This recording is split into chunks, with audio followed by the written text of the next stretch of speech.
were partners sharing profits and losses in the proportion of 2:2:1. Ratio अगर मैं देखती हूँ तो 2:2:1 है, यानी 3 पार्टनर्स इस क्वेश्चन में रहने वाले हैं। देखते हैं following is the balance sheet as on 31 March 2011। On the liability side decide कर लेते हैं मन में कि हमारी इंटरनल लायबिलिटी कौन सी है और हमारी एक्सटर्नल लायबिलिटी कौन सी है। Capitals Jay Ajay Vijay, this is our internal liability. General reserve, reserve means undistributed profit. Again profit and losses हम पार्टनर्स में डिवाइड करेंगे, तो ये बन गई हमारी internal liability. Creditors, yes it is our external. Jay's loan, Jay partner है, पार्टनर से लिया हुआ लोन इंटरनल है। पार्टनर से रिलेटेड जितने भी अकाउंट होते हैं वो हमें सेपरेटली ओपन करने पड़ते हैं। Then bills payable, it is our external liability. On the asset side machinery, stock, debtors less RDD, investments, profit and loss account and bank. अगर मैं ये सब असेट्स पढ़ती हूँ तो आपको मशीनरी, स्टॉक, डेटर्स, इन्वेस्टमेंट ये सब रियलाइजेबल है, यानी इनको मैं कैश में कन्वर्ट कर सकती हूँ। P&L, that means it is a loss. Loss है, असेट में दिया है, that means it is recoverable. Losses कभी भी रिकवरेबल होते हैं एंड प्रॉफिट्स हमेशा पेएबल होते हैं।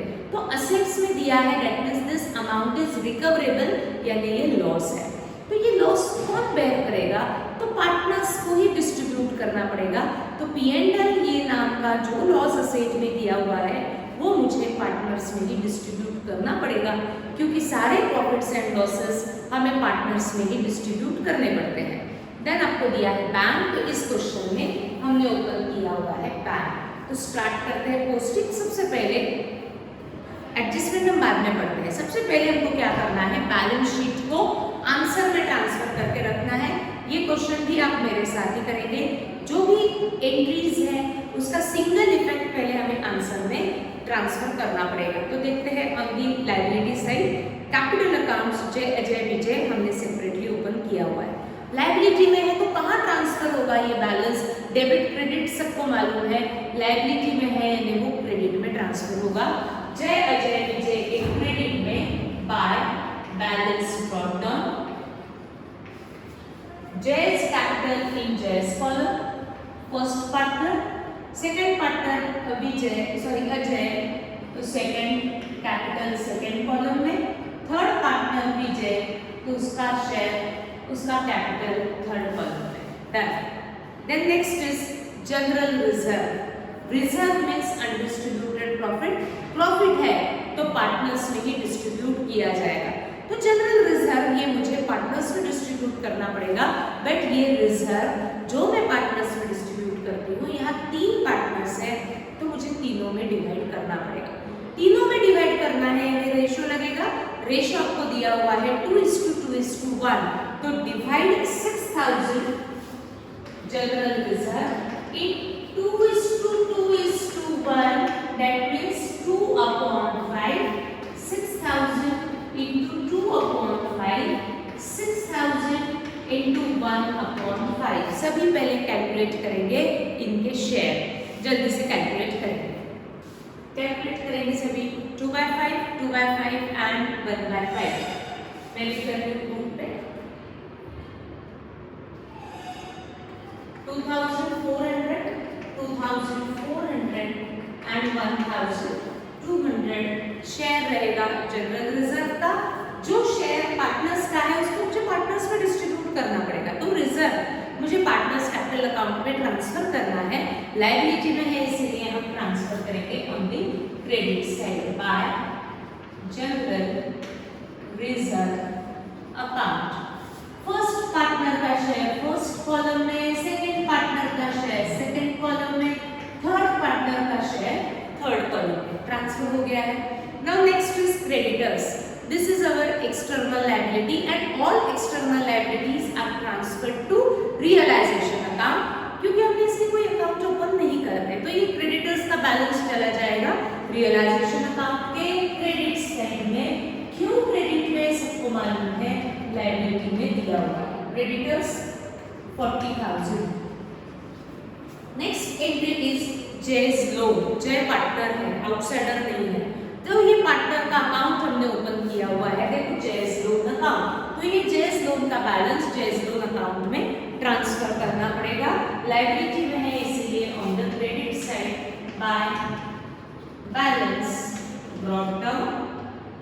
8,000।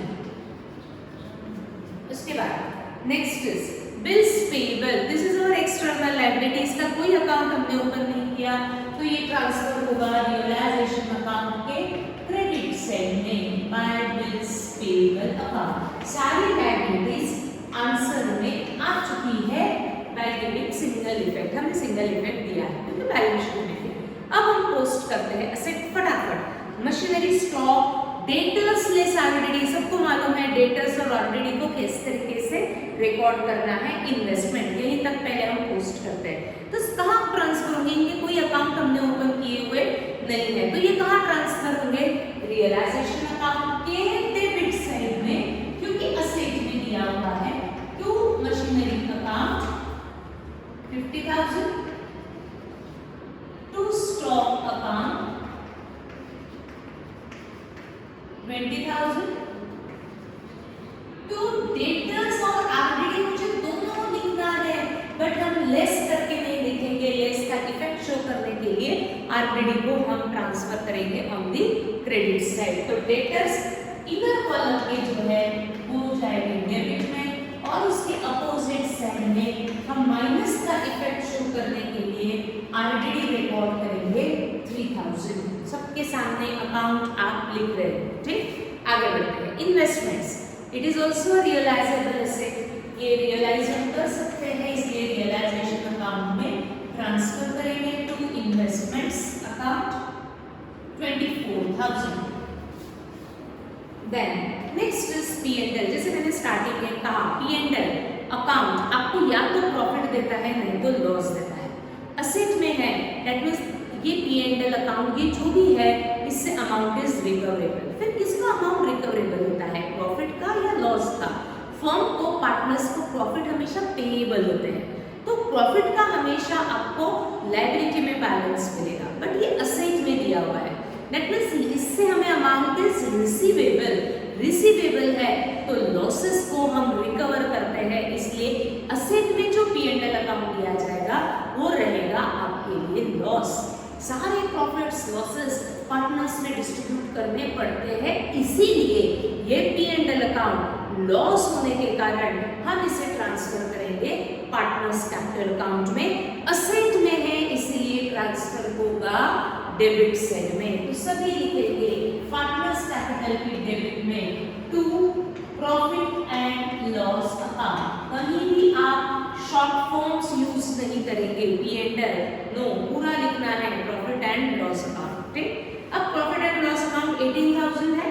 अब इस 18,000 को तीनों में डिवाइड करने के लिए हम शेयर करेंगे 2/5, 2/5 एंड 1/5, सभी कैलकुलेट करेंगे और एक पार्टनर का P&L का शेयर कैलकुलेट करेंगे सभी। 18,000 into 2/5, 18,000 into 1/5, 2/5 and 1/5। जल्दी से कर लिया सबने। अब मैं भी करती हूँ बोर्ड पे 7,200, 7,200 and 3,600। फर्स्ट पार्टनर का शेयर फर्स्ट कॉलम में, सेकेंड पार्टनर का शेयर सेकेंड कॉलम में, थर्ड पार्टनर का शेयर थर्ड कॉलम में। इस लॉस को हम कहते हैं, ये जो भी प्रॉफिट लॉस दिए जाते हैं बैलेंस शीट में P&L अकाउंट के नाम से, उसे हम कहते हैं एक्यूमुलेटेड प्रॉफिट्स और एक्यूमुलेटेड लॉसेस, ठीक। आगे बढ़ते हैं। बैंक अकाउंट, बैंक का हमने सेपरेटली अकाउंट ओपन किया है तो बैंक बैलेंस ट्रांसफर करो बैंक अकाउंट में। असेट में है इसलिए ट्रांसफर करेंगे डेबिट में to balance drop down 4,000 transfer हो चुका है टू बैलेंस ड्रॉप डाउन। अब बैलेंस शीट पूरी की पूरी हमारी आंसर में आ चुकी है। अब हम पोस्ट करेंगे एडजस्टमेंट्स। एडजस्टमेंट्स के लिए सबसे पहले वर्किंग नोट बनाएंगे फॉर असेट। बनाते हैं सभी बैंक अकाउंट के नीचे सभी लिखेंगे वर्किंग नोट।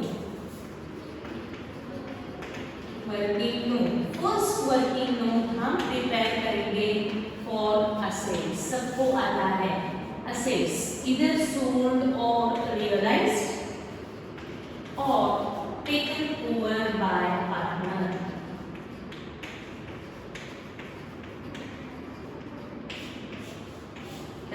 कौन से कौन से एसेट पार्टनर ने टेक ओवर किया, सब कुछ क्वेश्चन में दिया जाता है, इसीलिए हम पढ़ते हैं adjustments. On the above date the partners decided to dissolve the firm. Assets were realised किसने रियलाइज किया, किसको हमने सेल किया, जय, विजय, अजय, कुछ भी मालूम नहीं है, दैट मीन्स ये मार्केट में रियलाइज हुई है। मशीनरी, स्टॉक, इन्वेस्टमेंट, डेटर्स, तो सभी लिखते हैं मशीनरी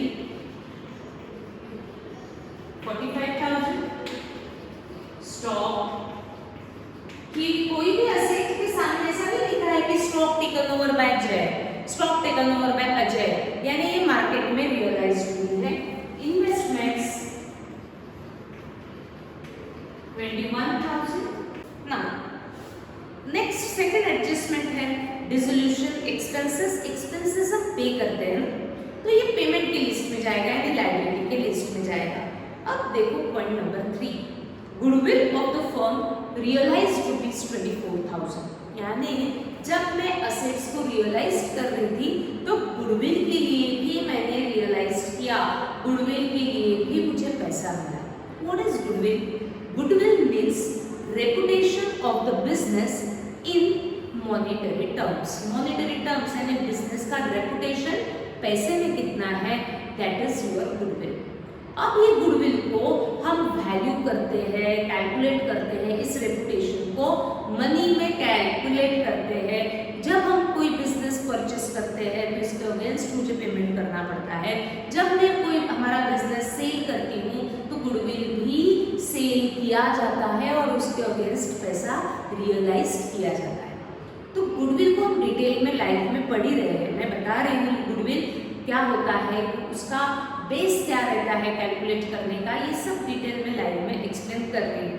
अभी हमको इतना समझना है कि goodwill means reputation of the business in monetary terms. पैसे में अपना रेपुटेशन जो होता है दैट इज अवर गुडविल। ये गुडविल को खरीदा भी जा सकता है, बेचा भी जा सकता है। यहाँ पे क्या हो रहा है, रियलाइज हुआ, यानी हमने गुडविल को बेचा और उसको कैश में कन्वर्ट किया। रियलाइज किया है ना, तो उसको रियलाइज के लिस्ट में लिखते हैं goodwill. Amount of goodwill is 24,000। ऐसी असेट्स जो बैलेंस शीट में नहीं थी बट वो realise at the time of realisation, हमने इसको रियलाइज किया, ऐसी असेट को हम कहते हैं अनरिकॉर्डेड असेट। अनरिकॉर्डेड यानी उसको रिकॉर्ड नहीं था, बैलेंस शीट में नहीं थी, पर जब मैं बिजनेस बंद कर रही थी, जब मैं असेट बेच रही थी तो मैंने अपना गुडविल यानी रेपुटेशन भी सेल किया और उसके अगेंस्ट मैंने पैसा रियलाइज किया। अनरिकॉर्डेड यानी इसको बुक्स ऑफ अकाउंट में आपने रिकॉर्ड नहीं किया था बट वो रियलाइज हुआ है। रियलाइज हुआ है तो उसको रियलाइज आपको लिखना ही पड़ेगा। तो लिख लिया 24,000, इसके आगे और कोई एंट्री है नहीं। तो हम अभी टेकन बाय पार्टनर को कोई भी असेट नहीं है। Take the total of assets realized,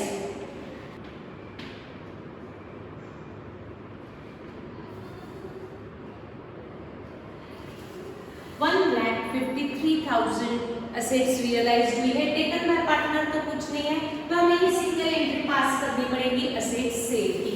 जब मैंने लिखा है यहाँ सेल तो मुझे सेल की एंट्री करनी है, तो मैं सोचती हूँ सेल इज अवर एक्सपेंस और income, it is our income. तो ये एंट्री रिकॉर्ड होगी रियलाइजेशन अकाउंट की क्रेडिट साइड में 1,53,000 वो इनकम है तो रियलाइजेशन के क्रेडिट में ट्रांसफर होगा। बट ये असेट क्या हमने पार्टनर को सेल किया या मार्केट में? मार्केट में तो आपको पैसा मिला होगा तुरंत, तो इसके सामने मुझे या तो कैश लिखना पड़ेगा नहीं तो बैंक लिखना पड़ेगा। हमने अकाउंट मेंटेन किया है बैंक, तो हम इसके आगे लिखते हैं by bank account as per working note, as per working note. अगर हम रियलाइजेशन के क्रेडिट में लिखते हैं बाय बैंक तो मुझे बैंक अकाउंट में भी इसको पोस्ट करना पड़ेगा। यहाँ क्रेडिट है तो यहाँ कहाँ जाएगा, डेबिट में 1,53,000। बट ये अमाउंट हम ला रहे हैं रियलाइजेशन से, तो हम इसके आगे लिखते हैं टू रियलाइजेशन अमाउंट। सारी असेट्स को कैश में कन्वर्ट कर ली। एक असेट मेरे पास थी भी नहीं फिर भी मैंने उसको रियलाइज किया, दैट इज गुडविल। तो रियलाइजेशन में हमने गुडविल को रिकॉर्ड किया। अब टोटल अमाउंट मेरे पास अवेलेबल है 3000। अब ये अमाउंट को हमें क्या करना है, डिस्ट्रीब्यूट करना है। सबसे पहले डिस्ट्रीब्यूट होता है एक्सटर्नल में, तो लिखते हैं second working note for external liability. मैं इस साइड रिकॉर्ड करती हूँ ताकि विजिबल हो बराबर। सेकंड वर्किंग नोट हम प्रिपेयर कर रहे हैं फॉर एक्सटर्नल लायबिलिटीज। लायबिलिटीज को या तो फर्म पे करेगी, तो फर्स्ट पार्ट हमारा रहेगा पेड बाय फर्म और पेड बाय पार्टनर, या तो पार्टनर पे करेगा। इस कौन सी लायबिलिटी किसने पे किया, सब कुछ क्वेश्चन में दिया जाता है। देखो एडजस्टमेंट में आपको दिया हुआ है कौन सी लायबिलिटी किसने पे किया, चेक करो सभी क्वेश्चन में क्या आपको लायबिलिटीज के पेमेंट के बारे में क्या क्या इंफॉर्मेशन दी है, एक बार चेक करते हैं। तो क्वेश्चन में अगर मैं पढ़ती हूँ फर्स्ट एडजस्टमेंट तो आपको दी है assets were realised as machinery for stock, investment, debtors, dissolution, expenses. Expenses हम पे करते हैं बराबर, तो इसको मुझे पेमेंट की लिस्ट में रिकॉर्ड करना पड़ेगा, यानी मुझे इसको लायबिलिटी की लिस्ट में रिकॉर्ड करना पड़ेगा। ये डिसोल्यूशन एक्सपेंसेस वर 3000, बट किसने पे किए, जय, अजय, विजय, कुछ भी मेंशन दी है, यानी ये पेड बाय फर्म होंगे। तो मैं पेड बाय फर्म की लिस्ट में रिकॉर्ड करती हूँ डिसोल्यूशन एक्सपेंसेस 3000। अब नेक्स्ट एडजस्टमेंट दी है goodwill of the firm realised, ये असेट थी वो रियलाइज हुई, तो हमने उसको रियलाइज के लिस्ट में असेट के चार्ट में इंक्लूड कर दिया है। क्वेश्चन यहाँ खत्म हुआ है। क्या अब हमें क्वेश्चन में ये दिया है कि हमने कौन से एक्सटर्नल लायबिलिटीज कितने में पे किया। जैसे अभी तक हमने जितने भी क्वेश्चंस किए सब में मेंशन था कि creditors were paid in full settlement, creditors were paid of at a discount, credit other liabilities were paid in full. ऐसा इस क्वेश्चन में लायबिलिटीज के पेमेंट के बारे में कुछ भी मेंशन नहीं है। क्या लायबिलिटीज पे हुई, ये लायबिलिटीज पे नहीं हुई, ऐसा कुछ भी इंफॉर्मेशन नहीं है। ये फर्स्ट टाइम आया है, हम इसे फर्स्ट टाइम पढ़ रहे हैं, ध्यान से पढ़िए। लायबिलिटीज के पेमेंट के बारे में जब क्वेश्चन में कुछ भी मेंशन नहीं है तो उस लायबिलिटीज को हम अनपेड नहीं रख सकते, आपको एक्सटर्नल लायबिलिटीज को पेमेंट करना ही पड़ेगा, वेदर क्वेश्चन में वो मेंशन है या मेंशन नहीं है। मेंशन है तो हम उसके हिसाब से पेमेंट करेंगे, मेंशन नहीं है तो हमें ये अजम्पशन लेना पड़ेगा कि हमने वो लायबिलिटीज को फुल्ली पे कर दिया। इस क्वेश्चन में लायबिलिटीज कितने में पे हो रही, डिस्काउंट पे पे हो रही, फुल सेटलमेंट में पे हो रही, फुल पे हुआ, ऐसा कुछ भी मेंशन नहीं है। जब लायबिलिटीज के पेमेंट के बारे में क्वेश्चन में कुछ भी मेंशन नहीं है तो हमें क्या अजम्पशन लेना पड़ेगा कि वो सारी एक्सटर्नल लायबिलिटीज पे कर दी है। क्यों ऐसा अजम्पशन लेंगे, क्योंकि उनको हम अनपेड नहीं रख सकते, हम फर्म बंद कर रहे हैं तो फर्म के पास जितनी भी एक्सटर्नल लायबिलिटीज होगी उनको आपको पे ऑफ करना ही पड़ेगा, चाहे क्वेश्चन में दिया जाए चाहे क्वेश्चन में नहीं दिया जाए। अजम्पशन क्या है, लायबिलिटीज को सबसे पहले पे करो। हमने ये एसेट्स रियलाइज कर ली है ना 153 में, यानी आपके पास सफिशिएंट कैश आ चुकी है तो एक्सटर्नल लायबिलिटीज को आपको पेमेंट करना ही पड़ेगा। तो कौन सी थी हमारे पास एक्सटर्नल लायबिलिटीज, ये आपको रियलाइजेशन अकाउंट बताएगा। क्रेडिटर्स थे हमारे पास बिल्स पेबल थे, आरटीडी को माइनस के इफेक्ट के लिए मैंने क्रेडिट में रिकॉर्ड किया, अदरवाइज ये कोई लायबिलिटी नहीं है। ठीक, तो हमारे पास दो एक्सटर्नल लायबिलिटीज थी, क्रेडिटर्स एंड बिल्स पेबल। इनके पेमेंट के बारे में क्वेश्चन में कहीं भी कुछ भी मेंशन नहीं है, तो क्या हम इनको पे नहीं करेंगे, करना पड़ेगा। फिर कितने अमाउंट में पे किया हुआ, कुछ भी मेंशन नहीं है तो फुल्ली पे किया, ऐसा ही अजम्पशन लेना पड़ेगा। कौन पे करेगा, जय, अजय, विजय, तो कुछ भी दिया नहीं है, तो फर्म ने पे किया और उसको मुझे कंपल्सरी पेड बाय फर्म की लिस्ट में लिखना ही पड़ेगा। क्रेडिटर्स कितने में पे ऑफ हुए होंगे, 40,000। बिल्स पेबल कितने में पे ऑफ हुआ होगा? 14,000। जब कुछ भी मेंशन नहीं है तो हम हमेशा ये अजम्पशन लेंगे कि वो फर्म ने पे किया eight there full value, fully पे ऑफ हो चुका है, ऐसा ही अजम्पशन लिया जाता है। और कोई पेमेंट के बारे में मेंशन नहीं है, यानी हमें टोटल पेमेंट करना पड़ेगा 57,000 और हमारे पास 57,000 पे करने के लिए सफिशिएंट कैश है, तो हम उनको पे ऑफ कर सकते हैं। हमें पे करना है रेजोल्यूशन एक्सपेंसेस, हमें पे करना है क्रेडिटर्स, हमें पे करना है बिल्स पेबल। तो टोटल हम पेमेंट करने वाले हैं 57,000। इसकी एंट्री मुझे रिकॉर्ड करनी पड़ेगी। हम पे कर रहे हैं ना, यानी हमारे लिए वो एक्सपेंस है, तो रियलाइजेशन के डेबिट में लिखा जाएगा 57,000। फर्म पे कर रही है तो आगे लिखा जाएगा to bank account as per working note. Realisation के डेबिट में अगर मैं लिखती हूँ टू बैंक, तो मुझे बैंक के क्रेडिट में लिखना पड़ेगा बाय रियलाइजेशन अकाउंट 57,000 लिख दिया। अब सारी एक्सटर्नल लायबिलिटीज पेमेंट के बारे में नहीं था, फिर भी हमने उसको पे ऑफ किया क्योंकि आगे में हमारा बिजनेस कंटिन्यू रहने वाला नहीं है, तो हमको सबको पेमेंट करना ही पड़ेगा, तो हमने पे कर दिया। एक्सटर्नल लायबिलिटीज पे ऑफ हो चुकी है। अब बचेंगे पार्टनर्स।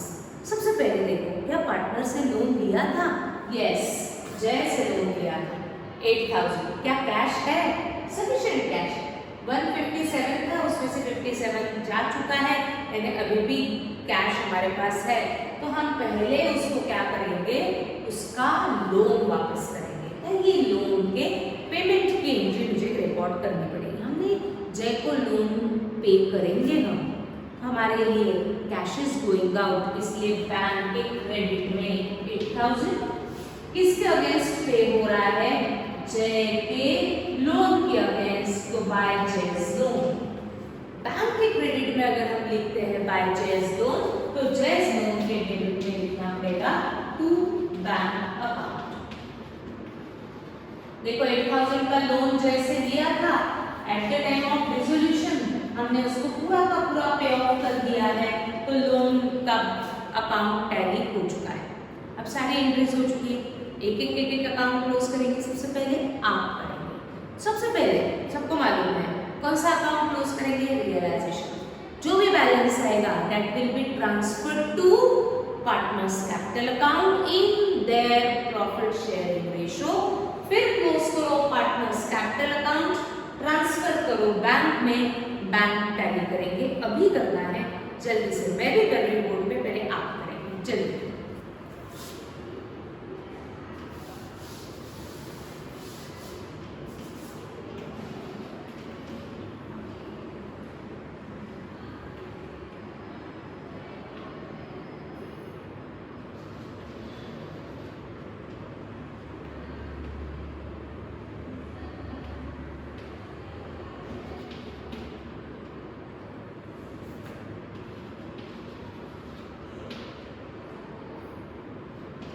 देखो इस क्वेश्चन में डेबिट इज 2,06,000 और क्रेडिट इज 2,10,000।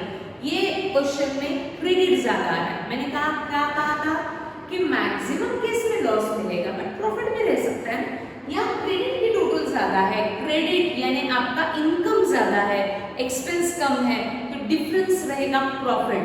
प्रॉफिट को हम डिस्ट्रीब्यूट करेंगे पार्टनर्स में, उनके प्रॉफिट शेयरिंग रेशियो में। जो तो टोटल ज्यादा है उसको हम दोनों तरफ लिख देंगे।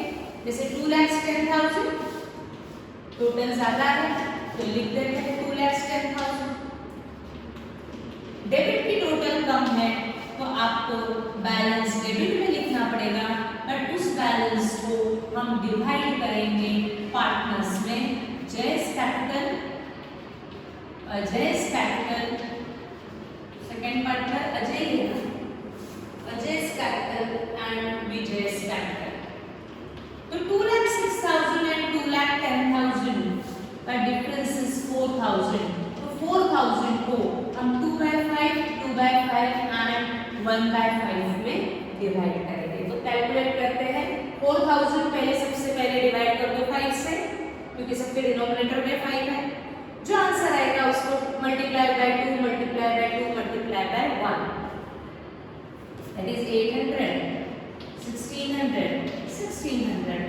जयेश शेयर आएगा 1600, अजय शेयर आएगा 1600, विजय शेयर आएगा 800। इनके रियलाइजेशन के डेबिट में मैंने लिखा है, डेबिट में पार्टनर्स कैपिटल, तो कैपिटल के क्रेडिट में लिखना पड़ेगा बाय रियलाइजेशन। ये एंट्री कहाँ से आ रही है? रियलाइजेशन में। फर्स्ट शेयर फर्स्ट कॉलम में, सेकंड शेयर सेकंड कॉलम में, थर्ड शेयर थर्ड कॉलम में। Done. Now close capital account, find out the balance. जहां पर भी बैलेंस आएगा debit credit, that will be transferred to bank account. आ जाओ जल्दी से। जय जय विजय, वैसे क्रेडिट ही ज्यादा दिख रहा है तीनों में, राइट? तो take the total of credit, minus करेंगे डेबिट, फाइंड आउट करेंगे बैलेंस। फर्स्ट कॉलम के क्रेडिट में से फर्स्ट कॉलम का डेबिट ही माइनस होगा, तो 64,000 is the total of credit side of first column, minus करेंगे debit side of first column is 56,800. Now take the total of second column credit side minus debit,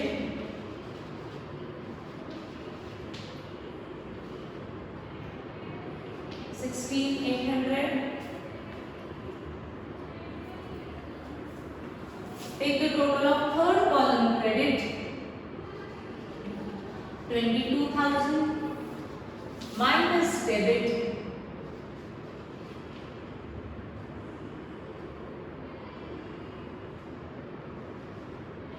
is 18,400.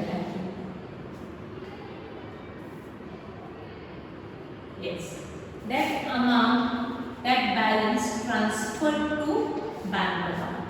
क्योंकि ये settlement है, final settlement. जय को इतना capital वापस करना है, अजय को इतना कैपिटल वापस करना है, विजय को इतना कैपिटल वापस करना है। पार्टनर्स कैपिटल अकाउंट के डेबिट में लिखा है टू बैंक, तो बैंक के क्रेडिट में इंडिविजुअल पार्टनर के नाम से जाएगा टू बाय जयस कैपिटल। जय का बैलेंस 56,800। सेकंड पार्टनर है अजय, तो सेकंड कॉलम का बैलेंस अजय कैपिटल के नाम से जाएगा 16,800। थर्ड पार्टनर है विजय, उसका बैलेंस विजय के नाम से जाएगा 18,400। Now take the total of debit credit of bank account, match होना चाहिए, जल्दी टैली होना चाहिए।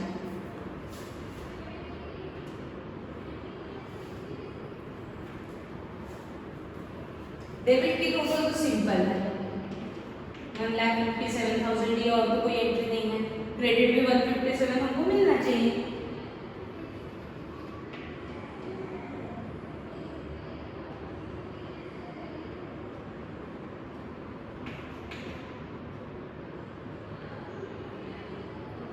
Yes, 1,57,000।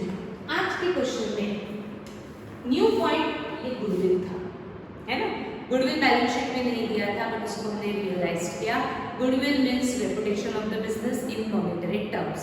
अब लाइव क्लास में मैं एक्सप्लेन करती हूँ कि ये रेपुटेशन किस तरीके से कैलकुलेट होता है, क्यों कैलकुलेट करना पड़ता है, इसकी क्या मेथड्स होती है, कैसे वैल्यू किया जाता है, और eight the time of dissolution हम इसको क्यों सेल करते हैं। ठीक, तो ये सब कंसेप्ट गुडविल का मैं लाइव में डिस्कस करती हूँ, क्योंकि ये कंसेप्ट आपको आगे के और भी 2-3 टॉपिक्स में बहुत इम्पोर्टेंट रहने वाले हैं। तो गुडविल का जो कंसेप्ट है वो हम लाइव में डिस्कस करते हैं। बाकी एज इसमें कोई अलग एंट्री नहीं थी। अलग एक पॉइंट और था, यस, लायबिलिटीज के पेमेंट के बारे में नहीं दिया था।